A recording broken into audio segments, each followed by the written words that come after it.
Bloomberg Audio Studios. Podcasts, radio, news. This is the Bloomberg Daybreak Europe podcast. Good morning. It's Friday, the 23rd of January. I'm Stephen Carroll in London. Coming up today, Europe's American reality check. Shell-shocked EU leaders rethink the transatlantic relationship after President Trump's week of threats. US negotiators look to remove all limits on America's military presence in Greenland. Plus, why furry llamas are Big Pharma's secret weapon to find new drugs. Let's start with a roundup of our top stories. After a bruising week for transatlantic ties, European leaders are now trying to refocus on their urgent security and economic priorities. At an emergency summit in Brussels, the EU sought to find ways to move on after the US president delivered a sobering reality check on the world's most important economic relationship. Here's Kaja Kallas, the EU's High Representative for Foreign Affairs and Security Policy.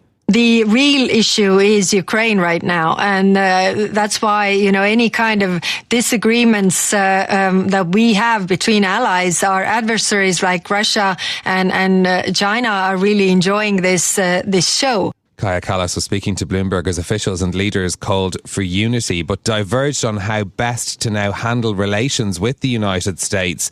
Germany's Chancellor Friedrich Merz has urged his colleagues to react calmly to Trump's provocations. Meanwhile, France's Emmanuel Macron explicitly attacked the US president's strategy, calling it an attempt to weaken and subordinate Europe. But it was the comments from Canada's Mark Carney that most clearly spelled out the challenge confronting Europe. Speaking in Davos on Tuesday, Carney warned that the rules-based international order was effectively dead and argued that middle powers must form new alliances to resist pressure and coercion from aggressive superpowers. After returning to Canada, Mark Carney offered this message aimed at defining his country's role in a fracturing global order. In a time of democratic decline, we can show how rights can be protected and equal freedoms endure. And in a time of rising walls and thickening borders, we can demonstrate how a country can be both open and secure, welcoming and strong, principled and powerful. Mark Carney's latest comments came after President Trump took a swipe at the leader of America's northern neighbour, saying Canada lives because of the United States. Remember that, Mark, the next time you make your statements.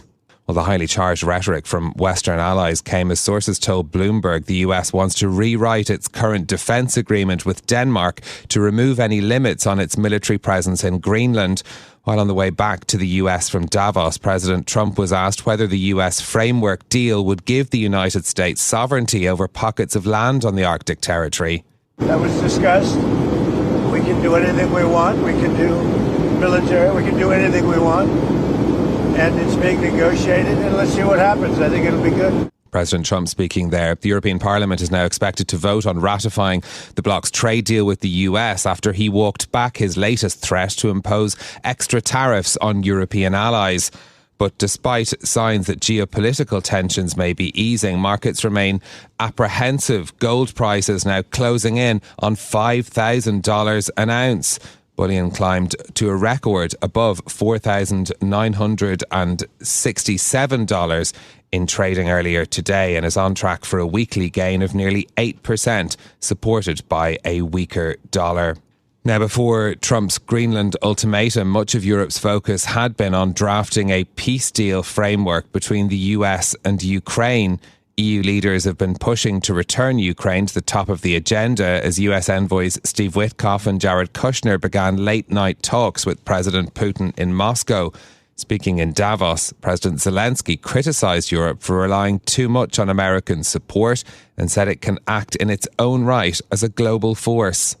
Dear friends, we should not degrade ourselves to secondary roles, not when we have a chance to be a great power together. We should not accept that Europe is just a salad of small and middle powers seasoned with enemies of Europe. When united, we are truly invincible.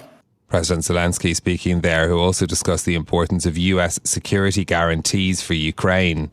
Now, TikTok and its Chinese parent company ByteDance have closed a long-awaited deal with American investors to operate its US business and avoid a nationwide ban in the country. The social media company has established a majority US-owned entity with 3 managing investors, Oracle, Silver Lake and MGX, with each holding a 15% stake in the new venture. The sale concludes a years-long regulatory tug-of-war that threatened to shut the app down in the United States over data and national security concerns. The US president is suing Jamie Dimon and JPMorgan for $5 billion. The longtime CEO has been accused of illegally debanking Trump's businesses due to his politics and putting his name on an industry blacklist. Speaking last year outside a private meeting with Senate banking Republicans, Dimon said regulation on the matter needs refining. We don't debank people because of political, religious affiliations. What's your message? But there are a lot of things that can be fixed, and we should fix them. The rules and the requirements are so onerous, and it does cause people to be debanked, who, in my opinion, should not be debanked. Jamie Dimon speaking there early last year. JPMorgan said it follows federal rules that push the bank to close accounts which create legal or regulatory risk. News of the lawsuit comes as the lender boosted Dimon's pay by over 10% to $43 million for 2025. And in the UK, the Prime Minister Keir Starmer is bracing for a potential leadership showdown. An MP stepped down in Westminster, opening up the pathway for long-term political rival Andy Burnham to potentially challenge Starmer. 30-year gilt yields swung 10 basis points higher on the news before pairing losses. Bloomberg's James Wilcock has more. UK politics looks fragile, although a recent GfK survey says many Britons are becoming more worried about the economic outlook. The political outlook is starting to drive the market narrative. Hedge funds are taking notice of Labour plots to replace Prime Minister Keir Starmer, taking long volatility positions in sterling. The other challenger on the horizon, Reform UK's Nigel Farage. At Davos, he told Bloomberg he had a very different vision for growth. Well, given what a catastrophe UK economic policy has been over the last 15 years, I think we should challenge every single tenet of it. Farage's big test for popularity is local elections in May, which is when many of those hedge fund vol bets are set to expire. It's become a moment of danger for the Prime Minister.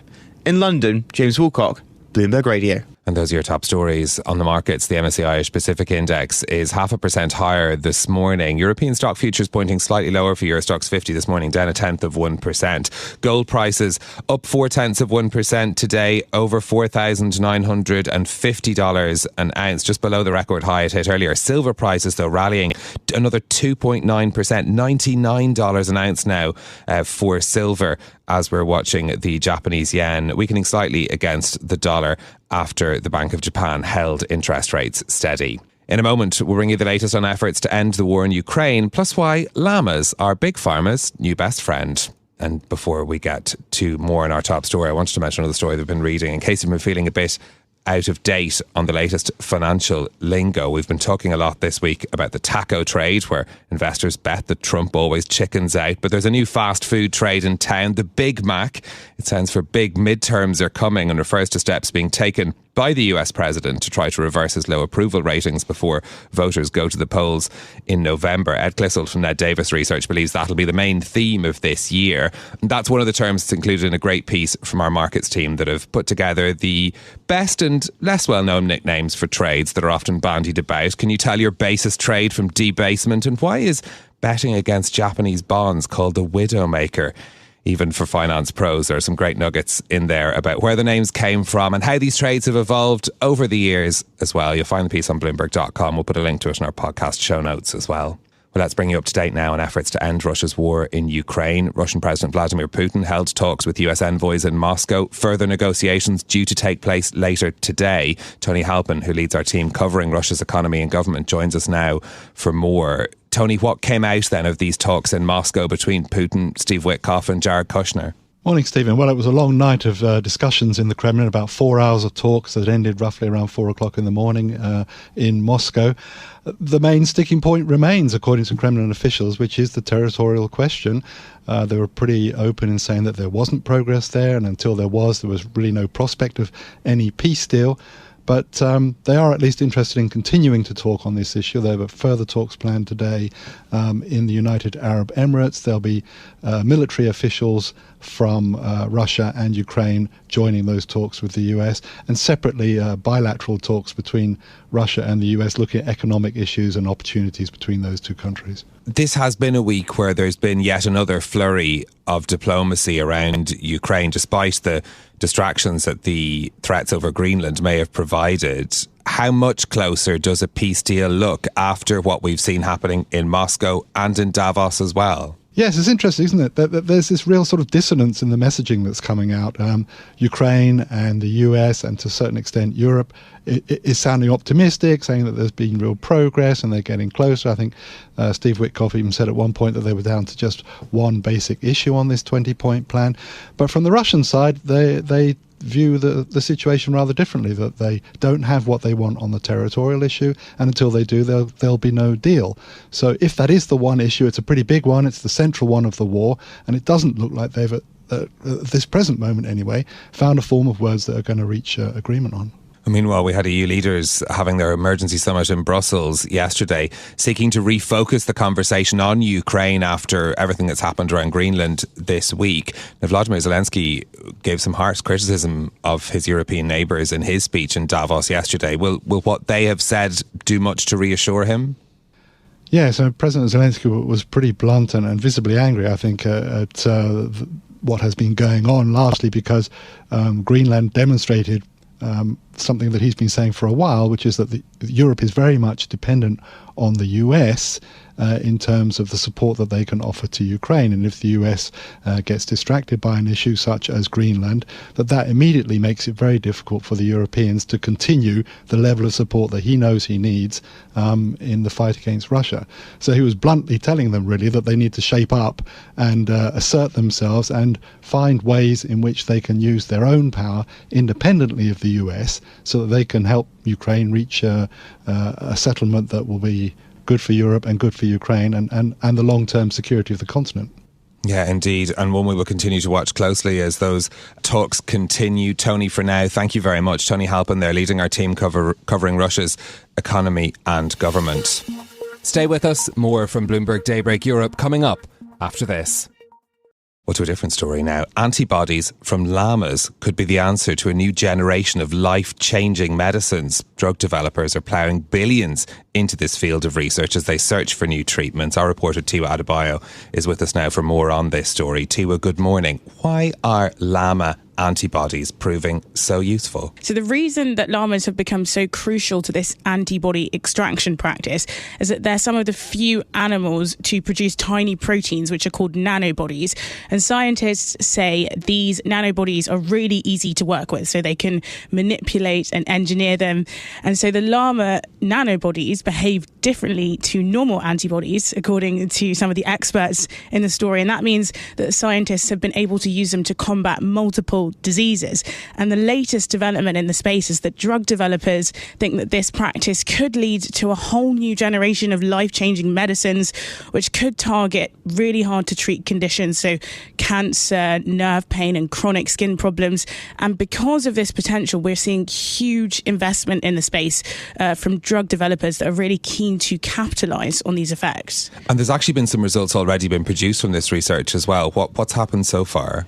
Yeah, so it's still quite a growing area of study, but there are lots of tests taking place, as you mentioned, for new products. We've seen a Sanofi drug for a rare autoimmune blood disorder, and that was the first medicine that was developed using these llama antibodies, which has actually already hit the market. But there are also lots of others in production. For example, AstraZeneca recently released results for an experimental medicine based on this technology to treat another autoimmune dysfunction that could be a potential blockbuster, they think.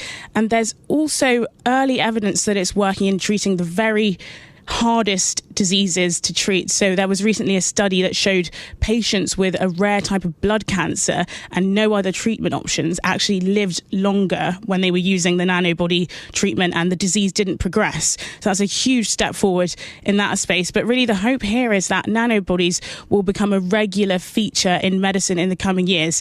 And that's according to some of the scientists that are in this piece as well. And Tiwa, amid all of this scientific breakthrough and investment involved in this, I do also ask, what happens to the llamas? Well, I'm pleased to report here that no llamas are harmed in the making of these drugs. It's not necessarily actually a bad gig as far as animal professions go. They get injected with an antigen a couple of times, and then some weeks later, a vial of blood is taken. So it's pretty low impact. And actually, once they get too old for extraction, they go on to greener pastures, quite literally. One of the industry insiders quoted in the article talks about a llama pension plan. And he says that the companies actually work quite hard to make sure that once the llama's work is finished, they go on to live really happy lives. There's some great detail in that story about the idyllic farms in secret locations that these llamas live on. So you can rest assured that they're at least well compensated for potentially life-saving work. Do llamas have a better pension plan than us? Where are the llama pension plans invested? There are so many more questions in this story. Tiwa Adebayo, thank you very much for joining us with details of reporting from our colleagues Lisa Pham and others into that scientific research using llama antibodies. You can read the full piece on Bloomberg.com. This is Bloomberg Daybreak Europe, your morning brief on the stories making news from London to Wall Street and beyond. Look for us on your podcast feed every morning on Apple, Spotify and anywhere else you get your podcasts. You can also listen live each morning on London DAB Radio, the Bloomberg Business app and Bloomberg.com. Our flagship New York station is also available on your Amazon Alexa devices. Just say, Alexa, play Bloomberg 1130. I'm Caroline Hepker. And I'm Stephen Carroll. Join us again tomorrow morning for all the news you need to start your day, right here on Bloomberg Daybreak Europe.